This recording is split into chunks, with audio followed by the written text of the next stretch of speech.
Hello दोस्तों, स्वागत है आपका हमारे YouTube चैनल जागर कॉल करार में। दोस्तों, देवभूमि उत्तराखंड, यहाँ कण कण में अनेकों शक्तियाँ विराजमान रहती हैं।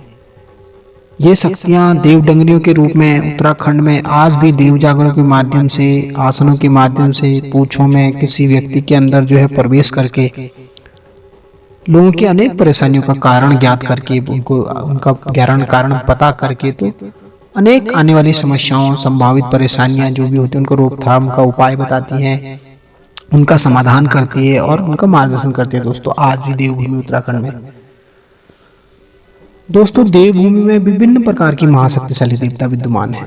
अनेकों देवता विद्यमान हैं और इन देवताओं में इतनी शक्तियां होती हैं, इतनी अलौकिक शक्तियां विद्यमान रहती हैं कि जो अनेकों तरीके से किसी भी व्यक्ति के जीवन में परिवर्तन पैदा कर सकते हैं। इतनी अलौकिक शक्तियां हैं इन देवताओं में, और जिसका जो प्रमाण है आज भी प्रत्यक्ष रूप से देव जागरों के माध्यम से, देव आसनों के माध्यम से आज भी देवभूमि उत्तराखंड में देखने को मिलता है।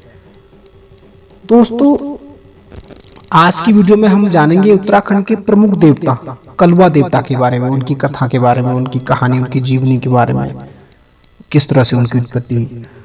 दोस्तों, कलवा देवता की कहानी, जिन्हें कुमाऊं के प्रमुख देवता न्यायाधीश देवता, कई धुनियों, सभी धुनियों के आगामी देवता, पंचनाम देवताओं के भांजे, महादेव की अंश, भैरव देवता का ही एक रूप पहाड़ के गौर भैरव रूप में पूजित ग्वेलजू महाराज, उनसे जोड़ा जाता है कलवा देवता की कहानी को। उनके धर्म भाई के रूप में इनको न्यायकारी ग्वेलजू देवता, जिनका नाम मैंने अभी विभिन्न प्रकार के बताए, तो उनके धर्म भाई के रूप में कलवा देवता को पूजा जाता है। एक तरह से देखा जाए तो ग्वेलजू देवता के न्यायालय के दीवान के रूप में पहाड़ में सदैव इनको पूजा जाता है। इनको न्यायाधीश बताया जाता है उनके न्यायालय का।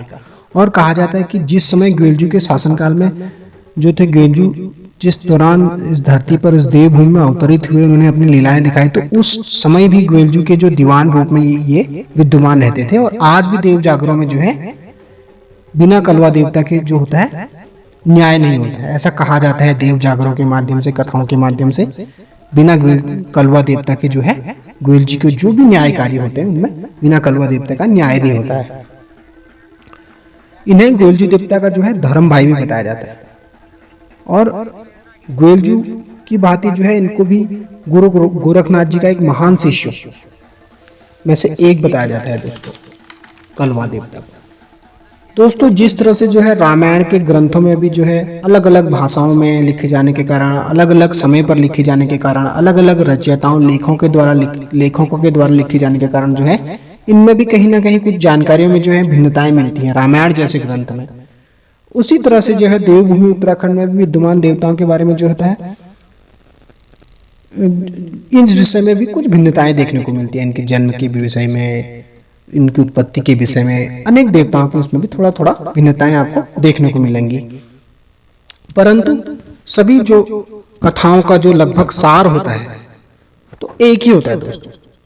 दोस्तों, उत्तराखंड में प्रचलित देव कथाओं के माध्यम से, जागरों के माध्यम से जब देवता को अवतरित करा जाता है तो उसकी गाथा सुनाई जाती है कि उन्होंने अपने जीवन काल में क्या क्या किया, उनको किस तरह से उनके साथ अन्याय हुआ उनके जीवन काल में, या किस तरह से उन्होंने अपनी लीलाएं दिखाई। तो जो भी उनके साथ घटित हुआ उस दौरान, तो उन गाथाओं को सुनाकर उन देव डांगरियों को याद दिलाया जाता है। और वो तत्पश्चात जो देव अंश उन डांगरियों के अंदर विद्यमान रहता है तो अवतरित होता है। तो जागरों की एक प्रमुख एक कहा जाए तो एक अंग है कि उनकी कथाएं के माध्यम से उनको आक्रोशित किया जाता है, उनको आवाहन किया जाता है, तो वो आते हैं देव जागरों में अवतरित होते हैं। तो उन्हीं गाथाओं के माध्यम से ये कहानी में आपके सामने ये प्रस्तुत कर रहा हूं, तो उन्हीं गाथाओं के आधार पर प्रस्तुत कर रहा हूं। दोस्तों, एकत्रित की हुई जानकारी ये प्रस्तुत कर रहा हूं। दोस्तों, कलवा देवता की कहानी के विषय में कहा जाता है कि इनका जन्म होता है, ग्वेलजू का जब जन्म हुआ था तो उसी दौरान इनका भी जन्म हुआ था, इनकी उत्पत्ति हुई थी। जब सातों रानी है तो इसके लिए आपको ग्वेलजू की जन्म की गाथा सुननी होगी या समझनी होगी। तो दोस्तों, उसके लिए मैंने एक अलग से वीडियो बनाया है ग्वेलजू के जन्म के विषय में, तो उसको आप मेरे इस चैनल के माध्यम से देख सकते हैं। इसमें होता ये है कि ग्वेलजू का जब जन्म हुआ था शिशु रूप में, जब बच्चे थे जिस नवजात रूप में, तो माता ने जो सातों रानियां थी उन्होंने जो है माता कलिंगा से कहा कि आपका जो बच्चे के रूप में जो है एक सिलबट्टे को आपने जन्म दिया है, क्योंकि उन्होंने ग्वेलजू को तो उनके पैदा होते ही माता कलिंगा की आंखों में पट्टी बांध दी थी प्रसव के वक्त, और ग्वेलजू को जो है उनकी आंखों के सामने से हटा दिया था पैदा होते ही, और उनके सामने रख दिया था कपड़े में लपेटकर एक सिलबट्टा माता कलिंगा के आगे, और उनसे कहा गया कि आपने जो है इस शिशु को जन्म नहीं दिया, आपने दिया इस सिलबट्टे को। और इस तरह से जो है उधर ग्वेलजू को जो है अलग अलग तरीकों से मारने का प्लान बनाया गया, अलग अलग प्रयास किए गए, और इधर जो है सिलबट्टे को उनके सामने रख दिया। तो जब माता कलिंगा ने पट्टी हटाई और देखा तो वो बहुत रोई, बहुत विलाप किया, और फिर बाद में उन्होंने क्या किया, विधि का विधान मानकर जो है सिलबट्टे को अपना पुत्र स्वरूप मानकर उनका लालन पालन किया, विधि का विधान मानकर।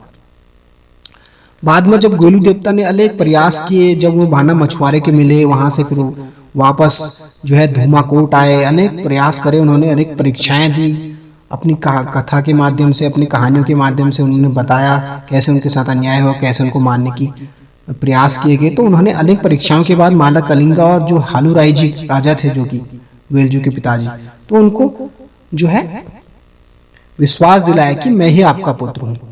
तब माँ कलिंगा ने ग्वेलजू से वचन लिया कि मैंने इस सिलबट्टे का जो लालन पालन किया है एक पुत्र मानकर किया है, और तो आप जो है इनको भी अपना भाई मानो। ठीक है, मैं मानती हूँ आप मेरे पुत्र हो, लेकिन जो है आप ये भी तुम आपका भाई है, तो आप इसको भाई मानो। तो माता के आदेश पे जो है ग्वेलजू ने क्या अपने दो धारी तलवार से जो सिलबट्टे में जो है शक्ति के माध्यम से जो है जान फूंक दी। इस तरह से सिलबट्टे से 22 भाई जो है अलग अलग रूपों में पैदा हुए। 22 भाई कलुए कहा जाता है, जागरों में अलग अक्सर कहा जाता है। तो जिसके बाद जो है अलग अलग, जिनके अलग अलग नाम हुए, जैसे भूरी कलू, मोटा कलू, मनमोटा कलू, शीश कलू, दीस कलू, कंकड़फोड़ कलू, तो इस तरह से अलग अलग नाम हुए इनके। 22 भाई कलुए अक्सर जागरों में कहा जाता है। तो इस तरह से कलवा देवता का पूर्ण रूप से उत्पत्ति हुई, इनका जन्म हुआ माना जाता है। तो ग्वेलजू ने माता को वचन दिया कि अब से ये मेरे धर्म भाई है कहला जाएंगे, और मेरा द्वारा जहां भी न्याय करा जाएगा, क्योंकि सभी दुनिया के आगामी जो है विशेषकर कुमाऊं में जो है ग्वेलजू देवता ही है। तो न्याय जो है जहां भी न्याय की बात होगी तो इन मेरी धुनी में इनकी भी पूजा अनिवार्य की जाएगी, इनका भी भोग दिया जाएगा, इनकी भी राय ली जाएगी, इनकी भी खिचड़ी यानी कि मांस और चावल से बनी हुई काली वस्तुएं इनको बहुत प्रिय है। इनको वस्त्र चढ़ाए जाएंगे, इनको भोग चढ़ाया जाएगा, यहाँ तक कि इनको बलि भी चढ़ती है। तो जो भी है, तो इस तरह का इनको पूजा देना अनिवार्य करा गया, ग्वेलजू के द्वारा वचन दिया गया इस तरह से। तो ऐसा माना जाता है कि ये बहुत ही शक्तिशाली देवता है। बाद में इन्होंने गुरु गोरखनाथ जी से शिक्षा ग्रहण की और अनेकों शक्तियों के मालिक रहे। ऐसा माना जाता है कि आकाश से लेकर पाताल तक, घर से लेकर शमशान तक कलवा देवता अनेकों शक्तियों के मालिक होते हैं। इनको काली चीजें बहुत पसंद है, काली चीजें अर्पण करने से, काली खिचड़ी, काले वस्त्र चढ़ाने से ये प्रसन्न होते हैं और बहुत ही पर्चावान दोस्त हैं, न्याय करते हैं, पीड़ित की गुहार पर जो है जल्दी न्याय करते हैं और ग्वेलजू के साथ सदैव अवतरित होते हैं। ग्वेलजू की तरह पंचनाम देवताओं को जो है मामू पुकारते हैं, क्योंकि ग्वेलजू जो है सभी देवताओं के जो है अक्सर मामू बुलाते हैं। पंचनाम देवताओं को महादेव को मामू बुलाते हैं। तो धर्म भाई होने के कारण ये भी जो है पंचनाम देवताओं को अपना मामू बुलाते हैं। और ग्वेलजू की धूनी के जो है प्रमुख जो है एक सेना नायक कह सकते हैं, दीवान है ग्वेलजू की से, जो ग्वेलजू के साथ अनेकों शक्तियां चलती है ना, तो उन शक्तियों में सबसे जो महत्वपूर्ण पद होता है तो इनका होता है, कलवा देवता। इनके विषय में एक कथा और है दोस्तों की, काली घाट में जब माता कलिंगा को जो सातों रानियों ने छोड़ दिया था गर्भावस्था के दौरान, तो वहां के मसाणों ने इनको घेर लिया था माता कलिंगा को, जो कि पंचनाम देवताओं की बहन थी। तो माता कलिंगा ने अपने भाई, जो कि भाई शंभू शिव जी को कहती थी, तो उन्होंने जो है कलवा देवता को वहां पर भेजा। तो कलवा देवता ने जो है अलग अलग रूपों में जो है आकर उन सातों मसाणों का अंत किया, और बाद में जो है माता कलिंगा ने प्रसन्न होकर कलवा देवता को खिचड़ी देने का जो कालीघाट में जो पहली बार जो स्टार्ट कराया वहां से, और वचन लिया कि गोयल जी से कि आप इनको अपना धर्म भाई मानोगे। तो इस तरह से कलवा देवता को, एक कथा के अनुसार ये भी कहा जाता है कि कलवा देवता की जो खिचड़ी देने का प्रावधान हुआ वहां से शुरू हुआ और गोयल जी के धर्म भाई वहां से मानेंगे। दोस्तों, इनमें अनेक प्रकार की विविधताएं देखने को मिलती है, परंतु उत्तराखंड की जो देव शक्तियां हैं वो आज भी प्रत्यक्ष रूप से आप जो है देव जागरों में देख सकते हैं। देव धुनियों में जो उनके द्वारा चिमटे, जो लाल फौड़ी चिमटे चाटे जाते हैं, तो अलग अलग तरीके से वो शक्ति प्रदर्शन करते हैं। तो उन अलग अलग तरीके से पर्चे देते हैं, लोगों की सहायता करते हैं, उनके मार्गदर्शन करते हैं। तो इस तरह से देवभूमि में जो है आज भी जो है न्याय की अदालतें जो है लगती है देव जागरों के माध्यम से। दोस्तों, प्रत्येक जो है देव उत्तराखंड में पूजित देवों के विषय में या छोटी छोटी जानकारियों के विषय में जागर संबंधित, तो ये जानकारी होना आज के समय में बहुत जरूरी है, क्योंकि रागमालाएं लगभग हर परिवार, हर घर में होती हैं। तो जब कहीं पर इस तरह की बात होती है, इस तरह से जागरें लगती हैं घर परिवार में, तो अगर थोड़ा बहुत भी जानकारी घर के मेंबर को होती है तो बहुत सारी जो दिक्कतें होती हैं, बहुत सारी समस्याएं होती हैं, उसमें समय का भी बचाव होता है। कई पूजाएं असफल होने के कारण होते हैं कि जानकारी का अभाव कम होता है। गलत गुरुओं की जानकारी में जो है कई बार काम, एक एक काम को दो बार करना पड़ता है। तो इसलिए जो है छोटी छोटी जानकारियां होना बहुत ही आवश्यक है।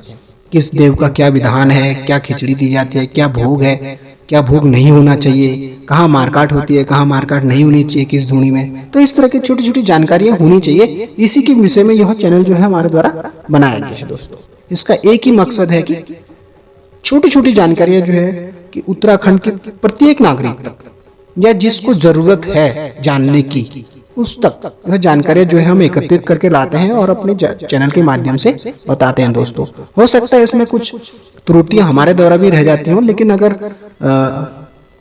जितना भी हमारा मकसद होता है कि जो है इन जानकारियों को अनेक तरह से शोध करके जो है हम इस चैनल के माध्यम से साझा करते हैं। दोस्तों, इसलिए चैनल, अगर यह वीडियो आपको पसंद आया है तो आप इस चैनल को लाइक करिए और सब्सक्राइब करिए।